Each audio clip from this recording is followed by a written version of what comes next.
नमस्कार, आप देख रहे हैं मोदी मुल्क और मुसलमान, साथ में आपके शिखा ठाकुर। मोदी सरकार में कई जन कल्याणकारी योजनाएं चलाई जा रही हैं और इन योजनाओं को लेकर के देश के मुसलमानों का क्या है सियासी मूड। प्रधानमंत्री मोदी के सबका साथ सबका विकास से कितने प्रभावित हैं मुस्लिम मतदाता, मुसलमानों तक कितनी पहुंची केंद्र सरकार की योजनाएं। भारत 24 आपके लिए लेकर आया है इन तमाम सवालों के जवाब। तो आइए शुरू करते हैं हमारा खास शो मोदी मुल्क और मुसलमान।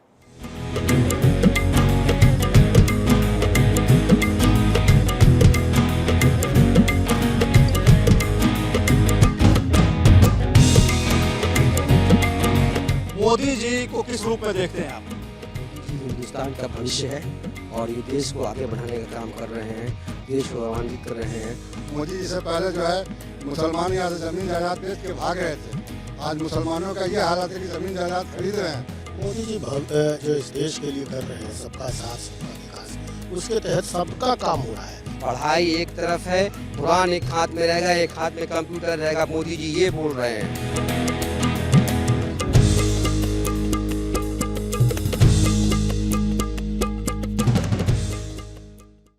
नमस्कार, मैं हूं सर्वेश। आप देख रहे हैं हमारा खास कार्यक्रम मोदी मुल्क मुसलमान।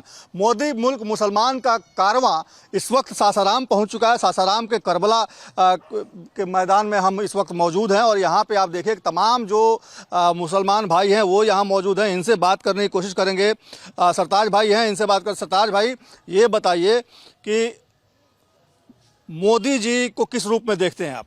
मोदी जी हिंदुस्तान का भविष्य है और ये देश को आगे बढ़ाने का काम कर रहे हैं, देश को गौरवान्वित कर रहे हैं और देश को पूरे विश्व में पटल में सबसे एक नंबर पर लाने की कोशिश कर रहे हैं। कैसे कर रहे हैं कोशिश? ये हिंदुस्तान को अभी आपने देखा है, सिंदूर युद्ध का तहत आपको पाकिस्तान को मुंह तोड़ जवाब देने का काम किया। ये हिंदुस्तान के प्रधानमंत्री नरेंद्र मोदी का ही काम हो सकता है और किसी दूसरे का नहीं हो सकता है। आम आवाम के लिए मोदी जी क्या कर रहे हैं? आम आवाम के लिए मोदी जी आपको हर घर जल नल योजना है, शौचालय है, गैस है और स्कूल है, 5 किलो अनाज है। सारी योजनाओं आम आदमी के लिए यहाँ है। रोड है, सड़क है, बिजली है, हर चीज़ का व्यवस्था हो गया है। 400 से लेके 1100 पेंशन हो गया है। 125 यूनिट बिजली फ्री हो गई है सबके लिए।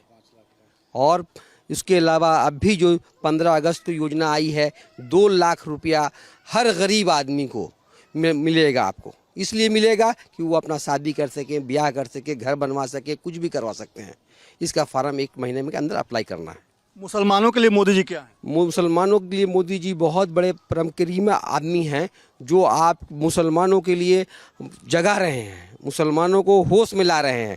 जो कांग्रेस सिर को 16 दिया था कि हम आपके साथ हैं, इसलिए आपको कांग्रेस को हटा करके मोदी जी जगा रहे हैं कि आपके सामने खाने का व्यवस्था कर रहे हैं, लड़ने का व्यवस्था कीजिए, तैयारी रहिए, शिक्षित होइए। मोदी जी चाहते हैं कि हर एक बच्चा मुसलमानों का पढ़ लिख करके आगे बढ़े और देश की तरक्की में भागीदार बने। अगर से एक गाड़ी का पंचर 2 गाड़ी का पहिया होता है, एक पंचर अगर से रहेगा तो आपकी गाड़ी नहीं चल पाती है। इसी तरह से अगर से हिंदुस्तान का मुसलमान गरीब रहेगा, दबा कुचला रहेगा तो विकास में अवरुद्ध बनेगा। इसलिए विकास को आगे बढ़ाने के लिए, विश्व के पटल स्तर पर ले जाने के लिए आपको हिंदुस्तान के हर एक मुसलमानों को शिक्षित होना है, काम करना है और आगे बढ़ना है। आप बताइए, अपना नाम बताइए। मैं डॉक्टर जमशेद अहमद। जमशेद साहब, ये बताइए कि मोदी जी को किस रूप में देखते हैं आप? मोदी जी जो इस देश के लिए कर रहे हैं सबका साथ सबका विकास, उसके तहत सबका काम हो रहा है। चाहे रोड बन रही है तो किसी एक जाति, किसी एक धर्म, एक समुदाय की नहीं होती है। बिजली फ्री हो रही है तो किसी एक जाति, एक समुदाय या किसी धर्म की नहीं हो रही है। सबका साथ सबका विकास लेकर मोदी जी चल रहे हैं।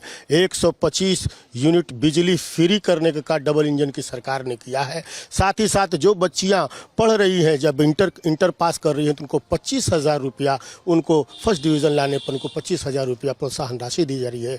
और अगर BA पास कर रही है तो उनको 50,000 रुपये का प्रोत्साहन राशि दिया जा रहा है। घर घर जल योजना, पानी की व्यवस्था, बिजली की व्यवस्था, रोड की व्यवस्था, इन तमाम चीज़ों की व्यवस्था मोदी जी सबका साथ सबका विकास के साथ जो है पूरे हिंदुस्तान में काम करे। बिहार में डबल इंजन की सरकार चल रही है। अभी ये नई घोषणा में 400 रुपया वृद्धा पेंशन और विधवा पेंशन के नाम पर मिलता था। जिन औरतों को, जिन बूढ़े बुजुर्गों को मिलता था, सबका बढ़ाकर 1100 रुपया कर दिया गया। डबल इंजन की सरकार का असर है। बिल्कुल डबल इंजन की सरकार का असर है, सबका साथ सबका विकास का असर है। यहाँ सब लोग मिलजुल कर काम कर रहे हैं। हम मोदी जी चाहते हैं कि इस देश का हर बच्चा शिक्षित रहे और रोजगार से लैस रहे, ताकि वो लड़ने में तंदुरुस्त रहेगा, और अगर शिक्षित रहेगा तो वो लिखने में पढ़ने में तंदुरुस्त रहेगा। इन्हीं सब बातों के साथ जो है मोदी जी आगे की ओर अग्रसर हैं। चाहे वो सिंदूर का जो निकाला उन्होंने, जब आतंकवादियों को जवाब दिया, पाकिस्तान को मुंह तोड़ जवाब दिया उन्होंने, इस तरह से मोदी जी सबका साथ सबका विकास लेकर चल रहे हैं और हम मुसलमान उनके साथ हैं, बिल्कुल साथ हैं, चूँकि वो हमारे साथ हैं। करबला में खड़े हैं, झूठ नहीं बोलिएगा, सच में मोदी जी कर रहे हैं मुसलमानों के लिए? जी सभी के लिए कर रहे हैं, एक समुदाय के लिए थोड़े कर रहे हैं, पूरे समुदाय के लिए कर रहे हैं। सबका साथ सबका विकास का उनका स्लोगन है और वो अपने स्लोगन पे कायम दायम है और कायम दायम रहेंगे जब तक वो देश के प्रधानमंत्री रहेंगे। क्या कर रहे हैं मोदी जी? मोदी जी बहुत सारा चीज़ अभी सरताज भाई ने बताया, जमशेद भाई ने बताया कि जितना योजनाएं आज देख लीजिए, गरीब हर एक गरीब इलाज करा सकता है, चाहे वो किसी भी समुदाय का हो, चाहे वो मुस्लिम हो, हिंदू हो, जाति भाव से। आयुष्मान कार्ड का 5 लाख का भी जो आयुष्मान कार्ड बना है, किसी का ये नहीं है कि किसी मतलब हिंदू ही है तो हिंदू ही कोई इसी बनेगा। ये सभी समुदाय के लोगों ने, सभी समुदाय के लोगों ने इसका लाभ उठा रहे हैं। जो गरीब व्यक्ति, जो एकदम कुचला दबा हुआ व्यक्ति है, वो व्यक्ति इलाज करा रहा है आयुष्मान के द्वारा। हर एक चीज़ का इलाज हो रहा है आयुष्मान द्वारा, समझ गए ना। मोदी जी का जितना भी चीज़ बताया, सरताज भाई ने बताया, जमशेद भाई ने बताया, सब धरातल पर है। ये नहीं कि फेक है, ये फेक काम, हवाई काम ये कांग्रेस के सरकार में होता था। रोड पे एक एक व्यक्ति को उतार के उन्होंने काम किया। नहीं तो ये मनमोहन सिंह भी 10 साल प्रधानमंत्री थे, लेकिन एक बच्चे आदमी से पूछे कि मनमोहन सिंह के किसी ने देखा है? गांधी सड़क पे उतर रहे हैं तो मोदी जी की वजह से। जी मोदी जी के वजह से यही एक एक नेता उतर रहा है। मुसलमान को जगाने का काम मोदी जी ने किया है। राहुल गांधी अगर सड़कों पे उतर रहे हैं तो मोदी जी की वजह से उतर रहे हैं। हमारे साथ कुछ और लोग हैं, उनसे बात करते हैं। आपको क्या लगता है कि मोदी जी सच में मुसलमानों के लिए कुछ कर रहे हैं? आज मुसलमानों की ये हालत है, मोदी जी की देन है कि कल तक जो है मोदी जी से पहले जो है मुसलमान यहाँ से ज़मीन जायदाद बेच के भाग रहे थे। आज मुसलमानों का ये हालत है कि ज़मीन जायदाद खरीद रहे हैं। आज मुसलमान जो है ना कांधे से कांधा मिला के चल रहे हैं। ये सब मोदी जी की देन है। अब भाजपा है तो देश की भविष्य है, भाजपा के बगैर देश नहीं चलने वाला। समझ गए? ये कांग्रेस हो या कोई हो या लालू हो या जमाना हो, ये सब जो है ना समझ जाइए कि भ्रष्टाचार से लिप्त है। मोदी जी एक ऐसे इंसान है जो मुसलमान को बोलने का हिम्मत दिए कि आप रोड पर आइए, बोलिए, आप अपने हक मांगिए। आज मुसलमान के चलते आज बच्चे देखिए, जितने भी CBSE हो या किसी भी तालीम हो, मुसलमान के बच्चे कितना निकाल रहे हैं। आज कल के टाइम में देखिए कि मुसलमान का जो ग्राफ कितना गिर गया था कि स्कूल में बच्चे जाना बंद कर नहीं चाहते थे। इसकी वजह से ग्राफ गिर गया था? कांग्रेस के वजह से हुआ था। कांग्रेस ने देश को बर्बाद कर दिए। कैसे बर्बाद कर दिया कांग्रेस? तो कांग्रेस को देश को आप जाइए ना, 14 से पीछे जाइए, आप देख लीजिए कि देश का क्या हाल था। कांग्रेस की देन थी जो मुसलमान जो है ना हंसिए पर चले आए थे। फिर भी मुसलमान कांग्रेस को वोट क्यों दे रहे थे? मुसलमानों का मजबूरी थी। हमारे लिए योग्य प्रधानमंत्री नजर नहीं आ रहा था। जब मोदी जी नजर आए तो मोदी जी को सभी धर्म और जात के लोगों ने वोट दिया। आज ऐसे ही थोड़े 303 सीट लेकर के आए, 2 बार अपना फुल बहुमत लेकर के आए, ऐसे ही थोड़े लेकर के आए। मोदी जी ने अपना काम दिखलाया, अपनी मेहनत दिखलाया। इनके ऐसा थोड़े था कि अब AC के अंदर इनके MP मिनिस्टर सब AC के अंदर पड़े हुए हैं, घर से बाहर निकल रहे थे। ये आप सासाराम का क्षेत्र देख लीजिए, ये हमारे बाबू जगजीवन राम का क्षेत्र है। आज जाइए बगल में देखिए, बनारस देख लीजिए, इलाहाबाद देख लीजिए। ये कौन से मंत्रालय में बाबू जगजीवन राम नहीं थे? चाहते तो सासाराम को जो है ना अच्छे से अच्छा दिल्ली और अलीगढ़ से बेहतर बना देते, अच्छी अच्छी यूनिवर्सिटी देते, अच्छा मेडिकल कॉलेज देते। जगजीवन बाबू ने क्या दिया यहाँ? सेवा पब्लिक को समझाने के लिए और अपने पीछे भीड़ लगाने के लिए, और कुछ नहीं लोगों ने किया। आपको क्या लगता है मोदी जी कितना कर रहे हैं मुसलमानों के लिए? वो तो अपने हिसाब से कर रहे हैं, सभी को, हिंदू मुस्लिम सिख ईसाई सभी को कर रहे हैं। जिनका हक है वो अपना लड़ने का अपना वादा दिला रहे हैं, इतना बल वो कर रहे हैं कि आप आकर अपना हक ले लीजिए। आपको अपना हक मिल रहा है? जी मिल रहा है। क्या क्या मिल रहा है? राशन मिलता है, बिजली मिलता है, माँ को मेरी वृद्धा पेंशन मिलता है। आवास मिला है कि नहीं? अभी नहीं, आवास नहीं मिला। आप बताइए मोदी जी क्या कर रहे हैं मुसलमान? मोदी जी से बहुत अच्छा काम कर रहे हैं। ऐसे कौन कौन सा अच्छा काम कर रहे हैं? राशन कार्ड मिल जा रहा है, आयुष्मान कार्ड हम लोग जैसे गरीब आदमी, मजदूर आदमी के लिए। सब कुछ मिल जा रहा है। हम लोग मजदूर आदमी दिन भर मेहनत करते हैं, खाते हैं। कभी ऐसा होता है, कभी सो जाता है, नहीं राशन रहता तो सोना पड़ता है। उसी का एहसान है राशन का। सासाराम क्षेत्र में कोई विकास नहीं, कुछ नहीं। यहाँ आरजेडी के नेता जीते हुए कोई विकास नहीं किए आज तक। तो क्या किए 5 साल? 5 साल में अपने घर पटना किए हैं।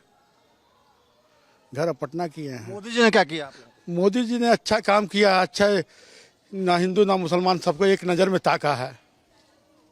इसके से बढ़ के कौन सा है?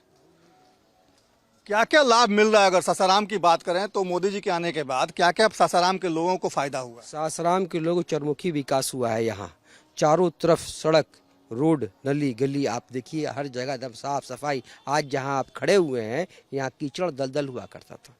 आप आज देख लीजिए कि पूरा पक्के सड़क पर हम लोग खड़े हुए हैं। ये सब मोदी जी के देन है। 11 साल के शासनकाल का ये समय दिख रहा है आपको।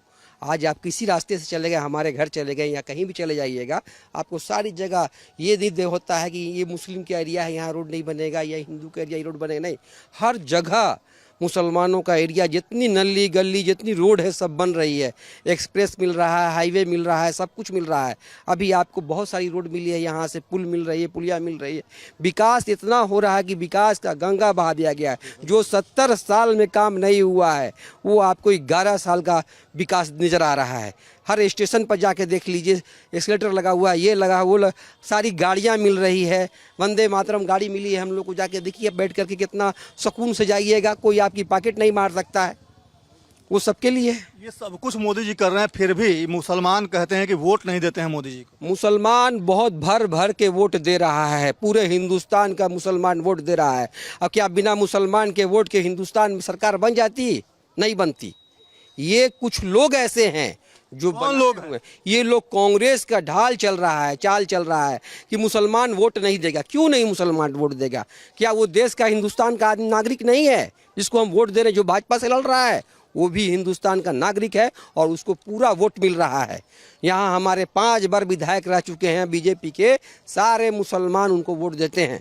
पिछली बार तो आप लोगों ने आरजेडी को जिता दिया है। आरजेडी जीतने का कारण हो गया ना कि जो भाजपा के बनिया समाज के लोग थे, बनिया समाज को टिकट दे करके आरजेडी ने एक्सपेरिमेंट किया और बनिया का ही वोट चला गया आरजेडी में।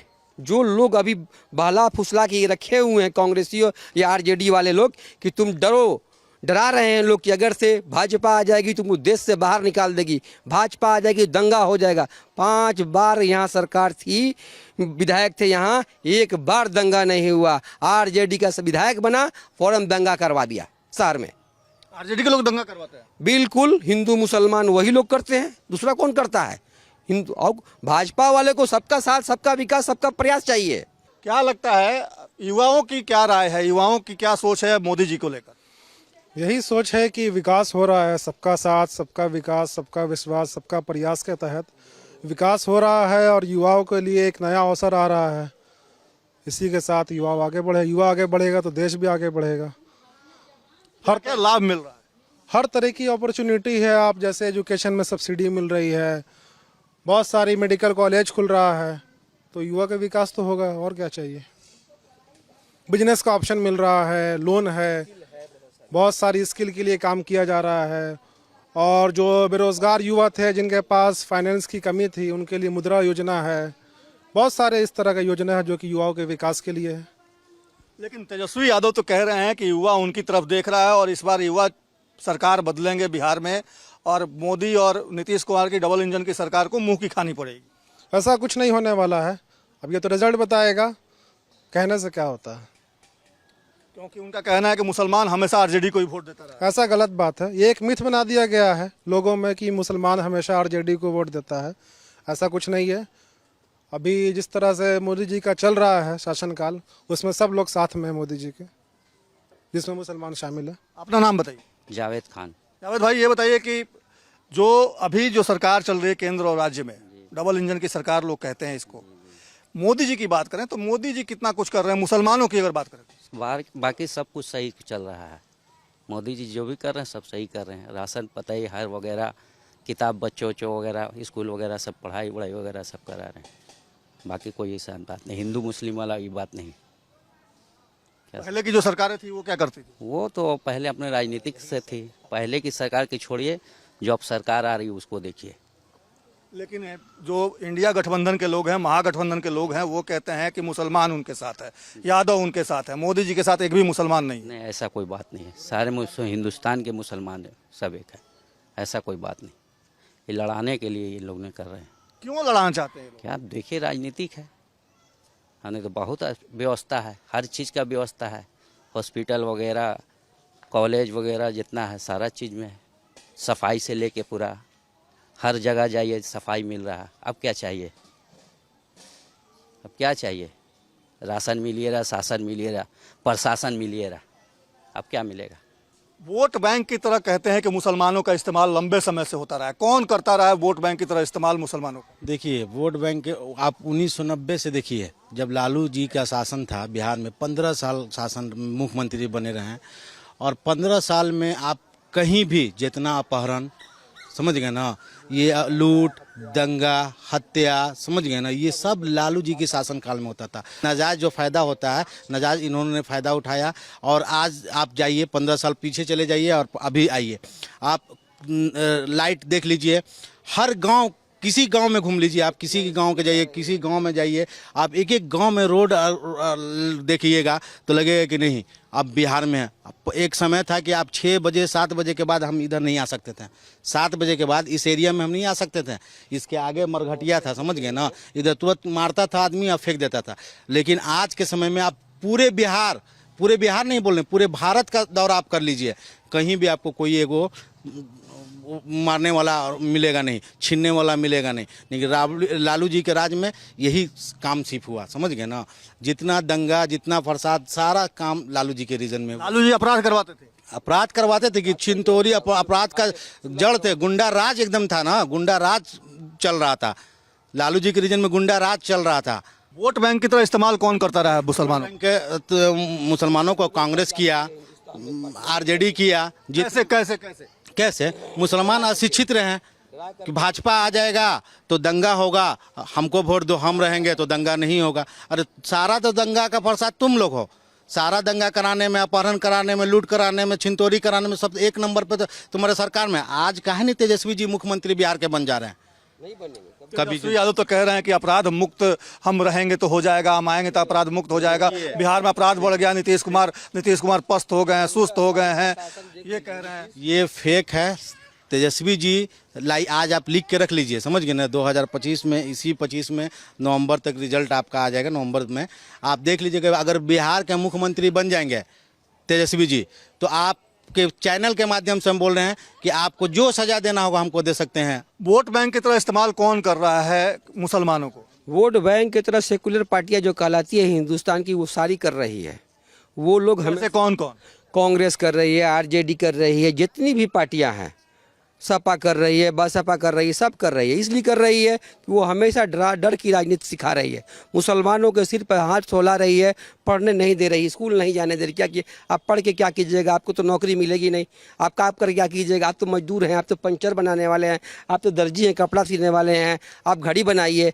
नहीं, आज का मुसलमान पढ़ाई एक तरफ है, कुरान एक हाथ में रहेगा, एक हाथ में कंप्यूटर रहेगा। मोदी जी ये बोल रहे हैं, एक हाथ में कुरान मदरसे के बच्चों लग लिए रहेंगे और एक हाथ से कंप्यूटर लेके चलेंगे और देश की आगे विकास के लिए आगे बढ़ेंगे, और इसमें कोई रोक टोक समझौता नहीं होने वाला है। तेजस्वी यादव तो कह रहे हैं कि अपराध इस वक्त बहुत ज़्यादा बढ़ा है, महाजंगल राज आ गया बिहार में। ये तेजस्वी जी गुमराह कर रहे हैं बिहार की जनता को। बिहार की जनता गुमराह होने वाली नहीं है, ख़ास करके मुसलमान तो और भी गुमराह नहीं होने वाला है, क्योंकि उन्होंने मुसलमान की सीट को ला करके 10-11 सीट ला के समेट दिया है। डरा कर टिकट देते हैं कि हमको बीजेपी को रोकना है। हमको बीजेपी से क्या मतलब है कि रोकना है? हमको अपनी जात का विधायक चाहिए, मेरे जात को टिकट मिलना चाहिए, ये चाहिए हमको ना। हमको बीजेपी आ जाएगा तो उससे क्या नुकसान है? क्या तुम हिंदू नहीं हो? तुम नमाज पढ़ते हो, लेकिन तुम क्यों कहते हो कि मोदी जी दुश्मन है मुसलमानों के?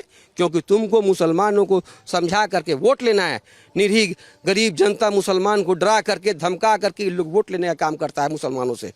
आता है एक जगह कोई बैठा है पैसे वालों के यहाँ, पैसा दे दिया, वो 500 बंटवा दिया गरीबों के यहाँ, और इन लोगों ने वोट लेने का काम किया। आज तक कभी भी मनमोहन सिंह 10 साल प्रधानमंत्री देश के थे, आपके बिहार में कितनी बार आए? सासाराम में कितनी बार आए। मीरा कुमार जब यहाँ की सांसद हुआ करती थी, स्पीकर थी, तो महीना में कै बार आती थी? नहीं आती थी। बिल्कुल इन लोग स्लेट साफ है। और आप बोलते हैं कि तेजस्वी यादव सरकार में आएंगे। तेजस्वी यादव की 20 से 25 सीट होने वाली है। आपको मैं बोल रहा हूँ सरताज हुसैन यहाँ से, और ये फाइनल है, इसमें कोई भी रोक टोक नहीं है। और उनको आपकी होश में आ जाएंगे। वो मुसलमानों को गर्द मिल जाने का, अगर से मुसलमानों को भागीदारी नहीं देंगे तो किसी भी पार्टी को मुसलमान वोट नहीं करेगा। वोट बैंक की तरह इस्तेमाल कौन कर रहा है मुसलमानों को? अभी सरताज भाई ने बोला ना कि जितने भी जो है ना अपने को सेकुलर जो बोलते हैं वो वोट बैंक का इस्तेमाल करते हैं। हमारे मोदी जी में ये बात नहीं है। मोदी जी का बस एक ही कहना है कि अच्छे कैंडिडेट को चुनिए, अच्छे बात को चुनिए। हमारे सासाराम क्षेत्र से 5 बार हमारे बुजुर्ग विधायक जवाहर बाबू थे। सबसे कांधा में कांधा मिला करके एक बार नहीं कम से कम 50 सैकड़ों बार तो जवाहर बाबू ने हम लोग घर आए। हम लोग घर आते हैं, बैठते हैं, हम लोग हर कार्यक्रम में मिलते हैं। आपके अभी आरजेडी के जो विधायक हैं, ये कई बार हम लोग घर आए या कई बार मुसलमान का दौरा किए। इनको तो आज तक देखा ही नहीं। ये सिर्फ यहाँ के विधायक जो है ना, शोरूम, होटल, जूता चप्पल की दुकान, इसी का उद्घाटन करना चलते हैं। उद्घाटन करते चल रहे। इनको तो आज तक कोई पहचानता ही नहीं है कि विधायक हमारा कौन है। इन लोगों के साथ रह करके हमारा क्षेत्र और बर्बाद हो गया। मीरा जी का जहाँ तक देखिए, अपना सीट यहाँ से कैंडिडेट देने के लिए अपने बेटे को जो है पटना से सीट दिलवाएं। कम से कम पटना से जो सीट किसी दूसरे को दिलवाते, किसी मुसलमान को दिलवाते, तब न जानते कि आप मुसलमान के लिए मर रही हैं। जगजीवन बाबू ने क्या किया? जगजीवन बाबू सिर्फ जो है ना ऐसा हाथ हिलाते थे और मुसलमान के लिए कोई काम नहीं किया। जगजीवन बाबू आज अगर से काम करते ना तो ससराम नहीं होता। ससराम एक समझ जाइए कि जो कहा जाता है कि हमारा देश सोने की चिड़िया है, तो सोने की चिड़िया में भी एक पंख हमारा ससराम होता है। तो देखिए, सासाराम के मुसलमान सीधे तौर पे कह रहे हैं कि सच्चर कमेटी की रिपोर्ट को ठंडे बस्ते में यूपीए की सरकार ने डाल दिया। लालू यादव जब सत्ता में थे तो मुसलमानों को डराकर उनका वोट लेते थे, उनके साले अपराध करवाते थे और लालू यादव उसके मजे लेते थे। लेकिन आज जो सासाराम का मुसलमान है वो जाग चुका है और मोदी जी ने तमाम मुसलमान समुदाय के लिए जो काम किया है उसको लेकर मुसलमान समुदाय हर जगह जाग चुका है। और इनकी अपील है कि इस बार एनडीए का जो भी कैंडिडेट विधानसभा चुनाव में खड़ा होता है उसे चुनाव में जिताएं। और मोदी जी से भी और अमित शाह से भी अपील है कि भारी संख्या में मुसलमानों को उनकी तादाद देखते हुए, उनकी जनसंख्या की प्रतिशत को देखते हुए उनको टिकट दिया जाए। फिलहाल आज के मोदी मुल्क मुसलमान कार्यक्रम में इतना ही। कल किसी और जगह से आपको रूबरू कराएंगे वहाँ के अल्पसंख्यक समुदाय से।